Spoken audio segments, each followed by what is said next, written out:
The Baykar Kızılelma is Turkey's first unmanned fighter jet, developed by Baykar Defense, the company known worldwide for its Bayraktar TB2 drones. Unlike traditional drones, the Kızılelma is a jet-powered, stealthy, carrier-capable aircraft designed to perform tasks usually carried out by manned fighter jets. Its name means red apple in Turkish, symbolizing an ultimate goal or great achievement. The Kızılelma made its maiden flight on December 14, 2022, and represents a major leap forward in unmanned combat aviation. It features stealth shaping, low radar visibility, internal weapons bays, and advanced avionics. Powered by a Ukrainian AI-3-2F turbofan engine, it can reach near-supersonic speeds of Mach 0.9, fly up to 35,000 feet, and stay in the air for up to 6 hours. Future versions will be supersonic and may even have twin engines for greater performance.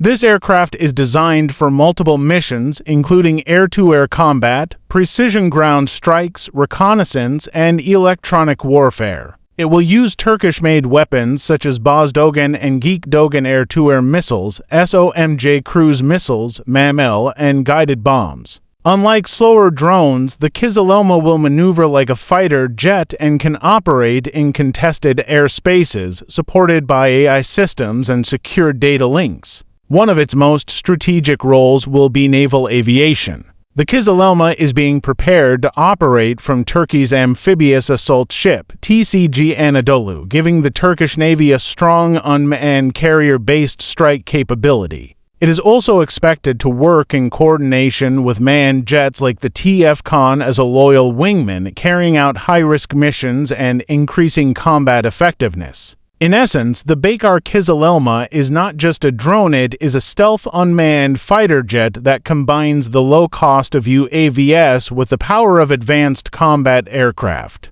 It marks Turkey's entry into the future of air warfare, strengthens defense independence, and positions the country as one of the few nations developing next-generation unmanned fighter technology.